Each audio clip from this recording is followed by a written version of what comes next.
All right. Hello, guys. So, my name's Dakota. This is my buddy Morgan, and we're going to be going over Yemen and the culture of it. So, a little bit of our overview. So, we're going to be talking somewhat about the culture, our nonverbal communications in Yemen, geography, traditions and celebrations, clothing and food, Middle East Yemen versus United States, and that's going to be like a sort of a comparison, kind of like what the differences are. And then we're going to do ways of sharing the gospel. So for nonverbal communications, as you can see, we're going to talk about eye contact, greetings, and hand signals. So for eye contact, making eye contact in communication with them is crucial to the Yemen culture. Staring is not considered a rude thing to do in this culture. However, if you are from a different culture and you are staring at someone of a different gender, it is considered a sexual sign, and that's not okay in Yemen. So greetings, an easy way of greeting is to place your hand over your heart. This is like a warm, friendly, welcoming kind of a hello in this culture. And then the handshakes. It's a usual way of greeting in almost every culture. But in Yemen, they do have a little bit more of a touchy way of greeting. And so with the handshake, after the handshake, they continue to hold hands. And that's just kind of like a reassurance of the friendship. And then there's nose kissing, which is another way of greeting, and that's from the same gender. This is the nose kissing isn't as seen as much anymore. It's more of an older tradition, but some people still do it. And then hand signals. So making like the okay sign, sort of like this. Um, in America, it's like saying okay, perfect. While in Yemen, though, this means it's like a threat to them. It's what they call the evil eye. And then another gesture that could be taken wrong while in Yemen is posture or the way you sit. So in America, it's okay for us to slouch or have bad posture or put our feet on the table. But in Yemen, if you show the bottom of your feet or your shoes, it's like a very disrespectful, rude thing, and it's taken very seriously, actually. Okay, now I'm going to go over the geography of Yemen. Yemen is located in Southwest Asia at the southern tip of the Arabian Peninsula between Oman and Saudi Arabia. It is situated at the entrance to the Bab el Mandeb Strait, which links the Red Sea to the Indian Ocean. It is one of the most active and strategic shipping lanes in the world through the strait. Also, Yemen has an area of roughly 527,970 square kilometers. And in American terms, that's 203,850 square miles. So, not terribly big. The country's mountainous interior is surrounded by narrow coastal plains to the west, south, and east, and by upland desert to the north along the border with Saudi Arabia. And here's a map of Yemen. You can tell, as I said earlier, it's connected right to Saudi Arabia and Oman. And as you can see, that narrow strip of water to the left, that is the Red Sea. And the little opening between Yemen and Ethiopia, that is the strait I was talking about. So ships of cargo, spices, all that would go through there each and every day, just delivering goods to the different countries. And to the right of it is the Indian Ocean. Okay. Now I'm going to go over the traditions and celebrations. Festivals and celebrations are a huge part of the Yemeni culture. Just like in most cultures, the Yemeni people have special activities or gatherings that take place which bring their community together. One of these celebrations is the Sana Summer Festival, which usually lasts for a month or so and is a huge hit with tourists all around the world. It has art displays, folk dances, fashion shows, and much more. So it basically has everything you want in a festival. Festivals and celebrations are a great way for outsiders to get a glimpse of what a people is like. This is a great way to see what the people of Yemen are like, what they like to do when they celebrate.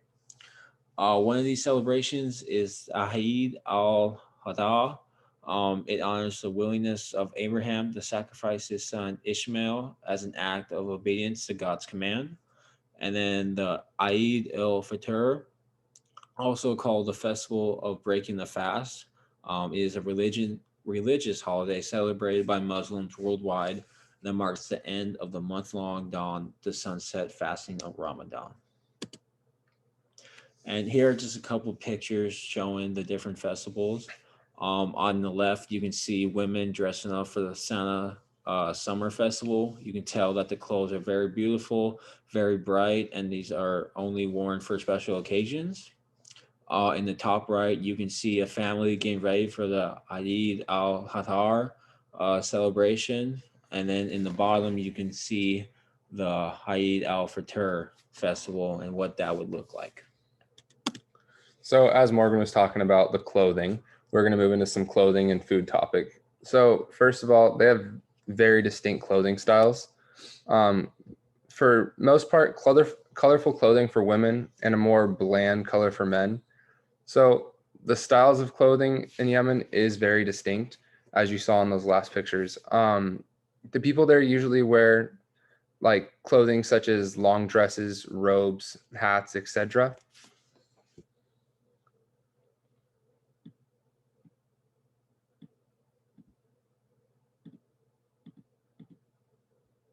Sorry, some technical difficulties. A little bit, my bad. All right, so the men of Yemen, they dress sort of a westerny style. This looks like suits, shirts, and t-shirts in today's more of a tradition. That's more of their like new traditional style of clothing.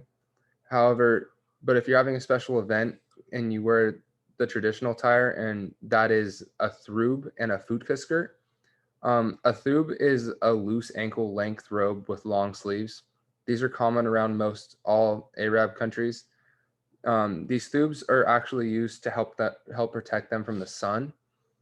Not all come in bland colors, but for the majority of them, they come in like a white, beige, or brown.